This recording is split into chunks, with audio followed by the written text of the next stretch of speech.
How airburst fuses intercept drones in midair. In late 2025, an Apache attack helicopter did something remarkable. During a live-fire test in Arizona, it used a new 30mm airburst round to destroy multiple drones in midair without scoring a single direct hit. So how does a fuse know the exact moment to explode near a fast-moving drone?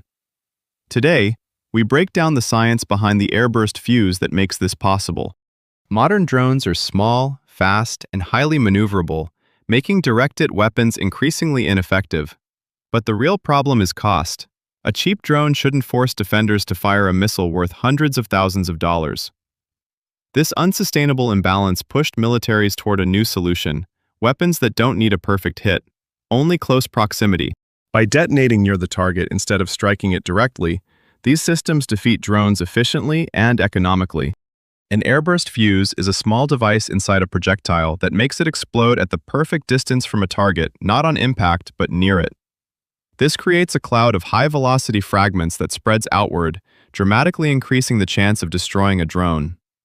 But the real question is, how does the fuse know when it's close enough? Today's story actually begins in an unexpected place, an artillery position during World War II. Back then, the U.S. Army faced a serious problem. German aircraft were fast, agile, and incredibly hard to hit with direct-fire shells. So engineers developed a revolutionary idea: a fuse that would detonate automatically when the shell passed near a target. This became the VT, or Variable Time Proximity Fuse. Inside the shell was a tiny radio transmitter. When the signal bounced off a ground target and returned with a Doppler shift, the fuse triggered an airburst. The shell didn't need a direct hit anymore. Exploding nearby was enough to damage or neutralize the target with fragments. This invention changed artillery forever. And the same principle, radio-based proximity sensing, is still at the heart of modern airburst rounds used today to stop drones in midair. The answer lies in radio waves. Inside the fuse is a tiny RF transmitter that sends out a continuous signal. When nothing is nearby, the signal simply radiates outward. But when a drone enters the field, the signal reflects back. And because the drone is moving, the reflected signal shifts slightly in frequency, a Doppler effect. The fuse detects this shift. When the change reaches a specific threshold, the fuse knows the target is close enough. Detonate now. Even though it's small, the fuse is a complete electronic system.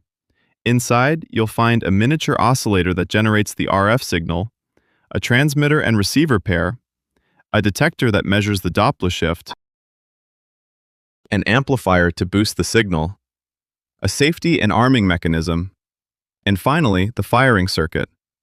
All of this fits into a space smaller than your thumb, and it has to survive tens of thousands of Gs during firing. In the 2025 test, the Apache used a new Apex round.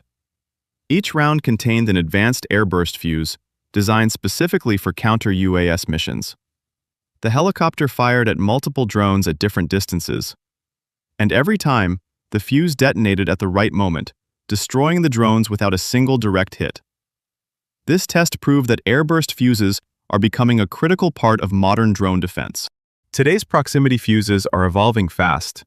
We now have programmable airburst rounds, smart fuses that adjust timing in flight, and multi-mode sensors that combine RF with optical or infrared detection. As drones become more capable, airburst fuses will continue to be one of the most important tools for stopping them. Airburst fuses don't try to hit the drone. They make the explosion meet the drone.